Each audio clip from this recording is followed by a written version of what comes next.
Čaute, moje meno je Peter a ja vás zdravím pri dnešnom videu, kde si od firmy Moes ukážeme super produkt a to je snímač úniku plynu. Rovno ideme na to, si ho rozbalíme, aby sme sa pozreli, čo je v balení. Takže je tam samotný snímač, návod, tento raz aj celkom užitočný. Sú tam nejaké tie informácie pre nás, samolepka, pomocou ktorej sa dá snímač nalepiť a nejaké hmoždinky s 2 šrobikmi, aby sme si ho vedeli keď tak aj napevno namontovať. A ešte napájací USB-C kábel, ktorý už mám prichystaný, takže ten už balený nie je. No, samotný snímač a samotný návod si trošku pozrieme, predtým ako si ho napárujeme. Návody väčšinou vynechávam, ale tu si dovolím povedať, keďže ide o ochranu majetku, jednu vec. Tu v tejto drobnej tabuľke je jedna dôležitá informácia, a to je, že snímač reaguje, tu som to niekde videl, je to hrozne malinké, prepáčte, je to 8% LEL, že reaguje, čož je 8% dolnej medze výbušnosti, po slovensky povedané s odchýlkou plus minus 3%. Dolná medz výbušnosti je niečo také, že plyn vybuchuje pri 5% koncentrácii vo vzduší a my nepotrebujeme snímať tých 5%, lebo to už je neskoro, to už by mohlo vybuchnúť. My potrebujeme z tých 5% zosnímať vlastne tých 8%, čo zodpovedá zhruba 0,4 alebo 5% koncentrácie samotného metánu. No, ešte v tomto návode som ho zabalil, ale ešte v tomto návode je jedna vec, ktorú by ste si mali všimnúť, a to je, kde sa tento snímač montuje. Bolo to tu.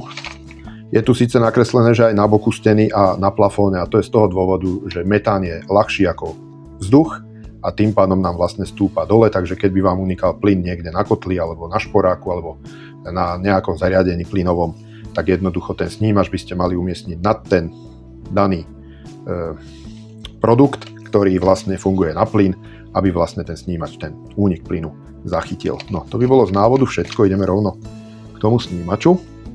Na snímači je v podstate len vstupná mriežka, kade vlastne nasáva tú hodnotu toho plynu.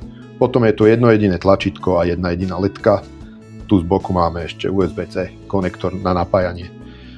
Tu máme rovno napísané, že pri push vlastne ten snímač môžeme otestovať. Keď bliká červená ledka, tak je vlastne alarm, hlási vlastne ten únik. Keď je zelená ledka, tak je to napájanie. A keď je žltá ledka svieti, tak je vlastne nejaká chyba toho snímaču. Snímač vnútri má takú funkciu, že sa musí nažhaviť a na začiatku vlastne, keď ho zapnem teraz, čo už môžem aj hneď urobiť, tak snímač pípne a bude blikať žltá ledka, čo neznamená chybu, ale znamená štart. Neviem, či je to niekde v návode napísané. No a zozadu máme ešte konzolku montážnu, ktorú si môžeme samostatne namontovať a následne tam snímač vlastne pripevniť. Tu ešte spomeniem, že tu je možnosť nejakého iného produktu, nejaké mačkacie tlačítko, ale není funkčné len toto vrchné. No, ja si to rovno napojím. Nezlaknite sa, pípne to. Tak, snímač v tejto chvíli štartuje. Bliká tam vlastne tá žltá ledka, ktorú vy asi nevidíte, ale to je vlastne žhavenie.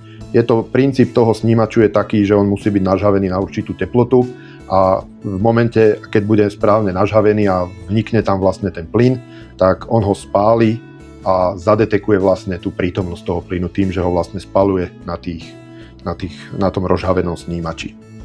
No, to by bolo z tohoto všetko. Ideme si ho rovno napárovať, aby sme videli, čo nám daný snímač vystavuje. Ja si zapnem párovanie. Tak. A podržaním tohoto tlačítka, bohužiaľ ledka nezačne blikať ani nič, teda aspoň ja som si to nevšimol, že by začala blikať. Dostaneme ho do párovacieho režimu, čo vlastne za chvíľku uvidíme, že už sa nám páruje.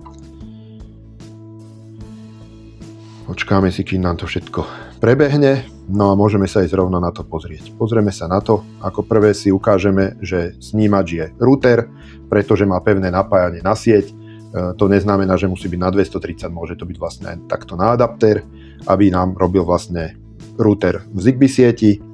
Ďalej tu máme tento model dlhý napísaný a keď na to kliknem, nič tam nebude, ale však môžeme si to ukázať, že sú tam v podstate len popredu ukázané, čo nám vlastne ten snímač vystavuje aj s popisom, čo vieme čítať, čo vieme zapisovať a tak ďalej. No, to vynecháme a ideme rovno sem na Exposes. Takže ako prvé tu máme gas, takže je tam false, pretože snímač momentálne nič nedetekuje.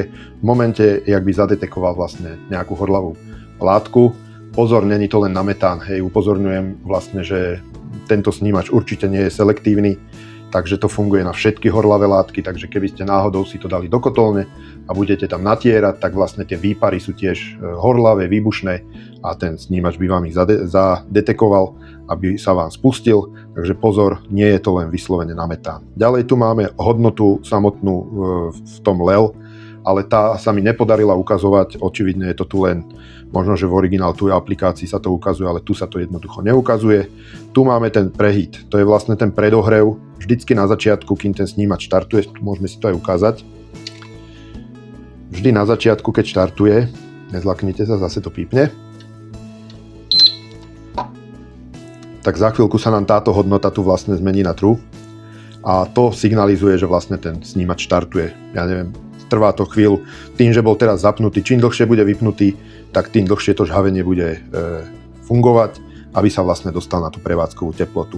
Následne tu máme nejaký alarm a ten sa mi nepodarilo nasimulovať, jednoducho neviem, asi sa tam musí niečo pokaziť, aby sa toto zmenilo. Ďalej tu máme alarm switch, opäť sa mi nepodarilo nič zistiť, na čo je vlastne tento prepínač. Aha, takže tým viem ručne nasimulovať únik. Takže to je to isté, ako keď stlačíte toto tu asi. Lebo push je test. Áno, to je to isté. Takže už vieme, na čo to je, práve sme to zistili. A potom tu máme prepínač silence, ktorý vlastne vypne, keď zostane takto akože zapnutý, tak ten snímač aj pri detekovaní plynu nebude pípať, bude nám len posielať vlastne tú informáciu do systému. To je pre tých, ktorí by si to napríklad dali do kuchyne a nechcú, aby im to začalo pípať o polnoci, keď napríklad, ja neviem, vám smrdí smetný koš a tie výpary prídu k tomu snímaču. Čož by sa kľudne mohlo stať mimochodom. No, pozor, v momente, ak tento prepínač silence prepnete natvrdo na toto true, tak on prestane pípať. Takže si dávajte na to pozor, či to chcete mať pípajúce, alebo nechcete mať pípajúce. No a ideme rovno na test. Ja tu mám pripravený 1% metán, ktorý používam v práci pri kalibrácii metánových snímačov na kotolni. Nadstavím si a ideme si to rovno vyskúšať. Viete čo, ja vypnem to pípanie, už ste ho mali doskrát možnosť počuť a budeme sledovať vlastne len túto hodnotu hore toho gas, ktorá by sa nám mala zmeniť za chvíľočku na true, keďže nám snímač zadetekuje únik toho plynu. Počkáme si, tak vidíte, práve to prišlo, snímač nám detekuje, keby sme toto zatienili, tak tá ledka bliká na červeno a keby sme nemali zapnutý tento silence, tak to trúbi. Ak by sme ho mali false, tak to pípanie dokážeme vypnúť aj týmto samotným tlačítkom, rovnako ako týmto prepínačom aj týmto tlačítkom. Dokážeme vypnúť to pípanie, aby nás vlastne nerušilo.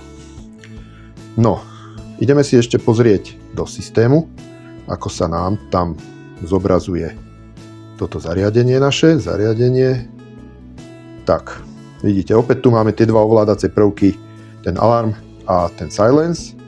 A tu máme vlastne tú poruchu, tú hodnotu, ktorá sa tu nezobrazuje a toto plyn čisté, to je vlastne to, čo my budeme v podstate získavať, aby sme vedeli, že máme doma vlastne ten únik a tu je vlastne ten predohrev. Nič viac sa tu nezobrazuje, ešte je tu zakázaná hodnota plyn kvality, ktorá nás vlastne nezaujíma. No, to by bolo k tomuto snímaču všetko. Veľmi milo ma prekvapil, že funguje fakt na 1% metán, na to, na čo by to malo fungovať, to funguje. Keďže robím revízneho technika týchto snímačov, tak som dosť taký háklivý na takéto snímače, povedzme, že z hobby obchodov, hej, nazvime to tak, nechcem ten prvok uraziť, ale fakt milo ma opäť prekvapil, presne tak, ako keď som robil recenziu na ten CO snímač, tak aj tento metánový snímač ma fakt veľmi prekvapil a mne nezostáva nič iné, len vás poprosiť o like na toto video, ak sa vám páčilo, o nejaký ten komentár a odber kanálu a uvidíme sa pri nejakom ďalšom videu. Čaute, majte sa.